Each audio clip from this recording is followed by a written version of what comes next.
S. Rodriguez. And I'm Marin Flores. And this is the Sink or Swim podcast.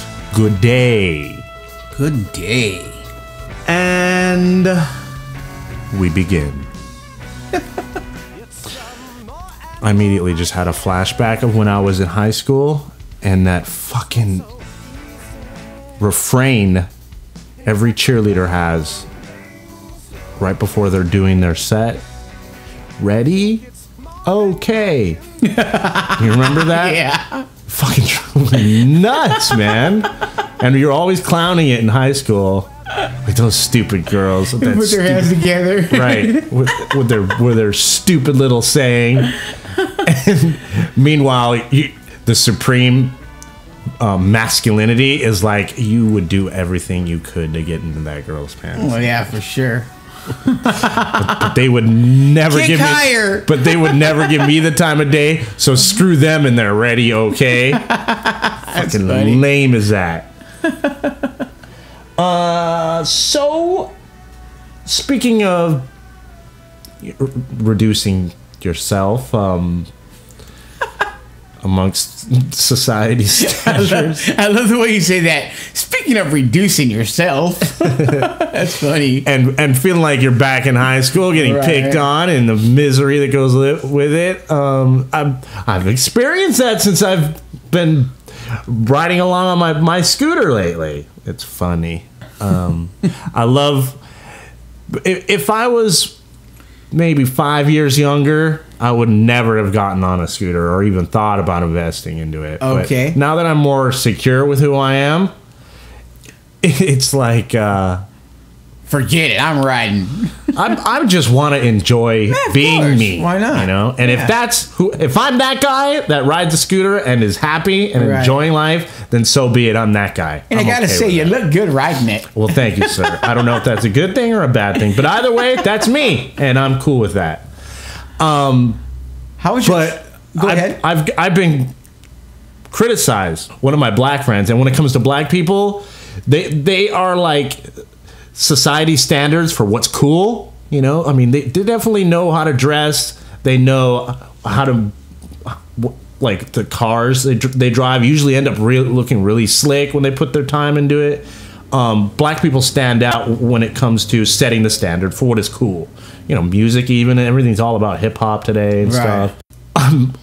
One of my friends at work, one of my black friends, I was telling him about the scooter I got, and he's like, man, I wasn't thinking of getting a scooter. He's like, sell that to me immediately. I'm like, dude, so I picked up my friend's scooter. You know, we both, I don't like dropping names, but we both work together. All three of us work together. And when I mentioned that the dude that he knows too was selling a scooter, he's like, man, I should have bought that immediately. Like sell it to me now. Right. And that's their approach too. Right. A lot of black guys are like, I'm like, dude, could I borrow 25 cents? I want to get a soda. He's like, give me 25 cents. Right. I'm like, you need to work on your approach. And I'll check him all the time. Like, come on, dude. That's not cool. Listen to how it sounds. That's not social etiquette. Right.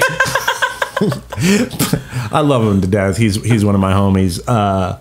So he's like, and he's dropping the attitude on me too. Like, man, the car you drive right now, if I had bought it, because I got the opportunity to pick it up, you wouldn't have a car if I didn't let it go. I'm like, how is that doing me a favor?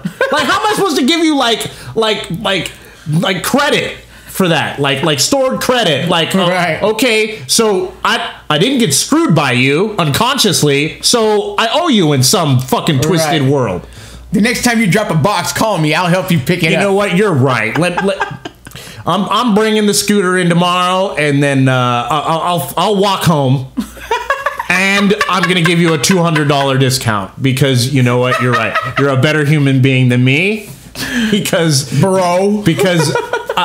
I got saved from getting fucked over by you.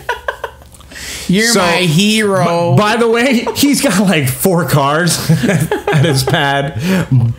And I didn't stop myself from throwing it in his face. I drove him to buy one of those fucking cars. So I went out of my way to help him get his. And I threw that right in his face. He had nothing to say after that. All of a sudden it was like, okay, cool. I'm not going to push the whole scooter. Right. But anyhow, he was telling me, yeah, when I'm at home fucking chilling with our boy, we have a mutual friend that no longer works with us, and very cool guy. Hopefully I'll bring them both on the show.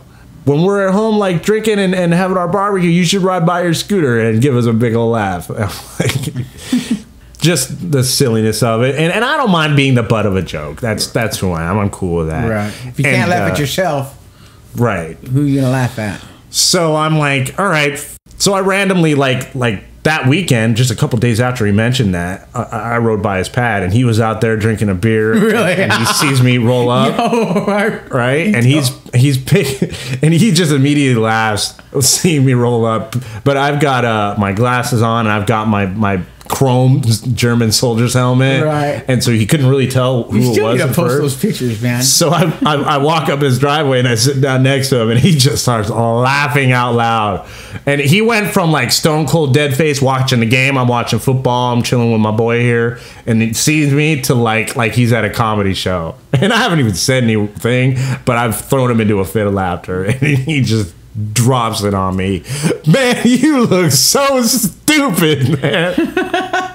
You look like a fool rolling down the street with your chrome helmet on your scooter, and without skipping a beat, man, why don't you sell me that scooter?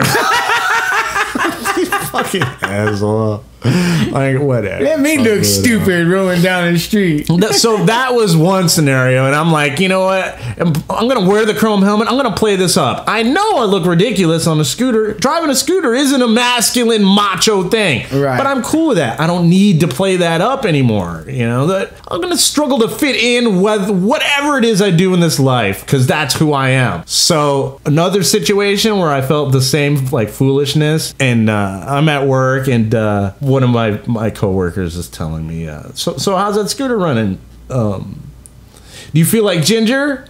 And I'm like, what? And then immediately my mind is racing, like, what the hell? I'm like, oh, he's trying to clown me, you know, he's trying to criticize me with a reference. And then my mind worked far faster than he did, and I realized he's trying to make a reference from something in the past that would make me look foolish. But he got his reference all screwed up. And that was a cool thing, because sometimes you get handed this little pot of gold or this little jewel. It's a gift from baby Jesus. from baby white Jesus. I'm going to try to clown you, but I'm going to screw it up and give you the opportunity to reverse it on me and make me look stupid with my own material. So I'm like, Ginger, as in Ginger from Gilligan's Island Ginger, who had nothing to do with a scooter? You mean Gidget, the show Gidget with Sally Field? You know, the surfer girl that was on the beach with her scooter? Nothing to do with a deserted island and a fucking wrecked boat? I'm like, when you clown somebody, get your material straight before you do it, man. Go back, write it down, and make sure you got it right. Check with a few people if you have to. Before you look like an ass, and the dude that you're saying it to is going to take it to his podcast and entertain his audience with your foolishness. Like, fuck, what a dick. So, yeah, I've been having fun with it. I have to say, I have so much fun riding the scooter, man. I'm driving it far further than I should be. Like, it's a local transportation device. You're not supposed to be driving 60 and 70 miles at a time. Well, didn't you take it to one direction? You took it to Newport? Yeah, my first road trip, I drove it like 80, 90 miles. Yeah, round trip. For sure. And I didn't wear any sunblock, so And who told you about that? Who warned you? Yes, you did warn me. Yes, Absolutely, I did. However, there's no however. Yeah, there is. Because I made that mistake previously, like 2 weeks prior, riding my bicycle to and from work. I figured, well, the burn that I got from there, I'll be all right. Because my frame of reference is when I burn, I get a tan, and then I'm cool for the summer. So I ordered when I could probably go, well, I'm gonna put myself in the situation where I might get burned. I might as well put on some lotion and get the tan without the burn. Right. But that's not me. That's not my life, Marin. I learned the hard way. Okay. It's not worth having if you haven't paid for it with pain. Right. So I rode my bike home and I got burned from that. So I thought, well, I'm going to ride my scooter. I already got burned. I got that base tan. I should be cool. What I didn't factor in is the bubbling. No, the areas that I had covered while I was riding my bicycle. For instance, my riding gloves cover my wrists, from my wrists up to my fingers. Right. This is totally unprotected virgin skin. Probably the worst place if you work in the warehouse industry and you use your hands and you use gloves to work with them. You don't want to get burned because you're going to be taking your gloves on and off, and it hurts. So, and my knees, I didn't factor that in, because when you're on a scooter, your knees are up higher and they're more exposed. When you're on a bicycle, they're lower, and you're moving them the whole time, so they're not hitting the sun. So the tops of my kneecaps and my wrists are what got burned from the trip. Everything else was cool. I was right in that sense, asshole.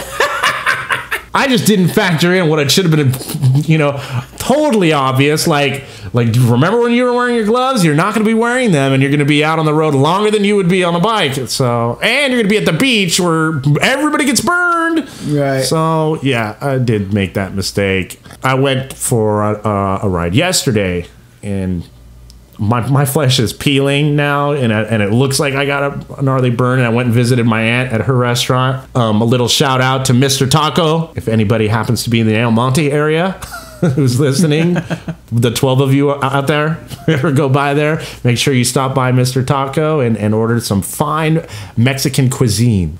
So I went and visited her, and she's like, "Oh my God, honey, you're burned. You're red. You look at, well, I wasn't red from that trip, but she saw my hands, my skin peeling. You're a freaking cherry. And I've squirted tanning oil on me. And Marin was criticizing me with. No, I wasn't criticizing you. No, you were. You were saying tanning oil. You should have been using lotion and SPF 30. Yeah. I'm like, well, I saw SPF 8 on there, and that's usually what I used back when I was in the sun. It's been like 10 years of me like hiding away and drinking and playing video games and avoiding, outside interactions like going to the beach or going for a hike or like normal people activities. Right. So last time I used some kind of sunblock, it was to get a tan, and it only was like 8 SPF. And so I figured I'd be all right. And mind you, I was, Marin, after you thinking I needed SPF 30 and I'm ridiculous for using oil instead of lotion. And I'm not burned at all. And it did exactly what it was supposed to do. Okay. SPF 8 is perfect coverage for me. Thank you. It's your story. You tell it. It's not. It's also happens to be reality. You should come down here and try it out once in a while. I'm not delusional. I may do things the hard way and screw myself over, but I know what I'm doing. Okay. SPF 30 is cool for you. Mind you, you've got far darker complexion than I do. I don't know why you're using SPF 30. Sissy Lala. With your feminine complexion. My skin is delicate. Yeah, you've got the scars to prove it. Yeah. Too, so. I should post those, huh? Yeah. Like your old tracks, your track marks from your plugs and your ports, as they say in the dialyzing world, and your shark attack wound. So yeah, I learned my lesson, but I realized SPF 8 is good enough coverage for me. So I'll be all right. Thank you very much, Marin. So what's your next trip? What are you going to be doing? What are you going to head out to? I don't know, man. It's all just spontaneous impulses. Maybe the local mountains. I don't know. Maybe just a ride down Route 66. I went through Pomona College. Every time I rode near or around a college, the area around colleges are always beautiful wherever you go. Yeah, for sure. And there's usually a lot of trees and coverage, so it's cool too. It's been really hot in the Fontana area whenever I've been riding. I don't know why, but I've picked a time to purchase a scooter and go outside and riding in weather that's been upwards to 100 degrees. This last week was it was really, really hot, man. Really hot. I spent most of my time inside. So, yeah, maybe I'll just cruise Route 66 and stay around the local area.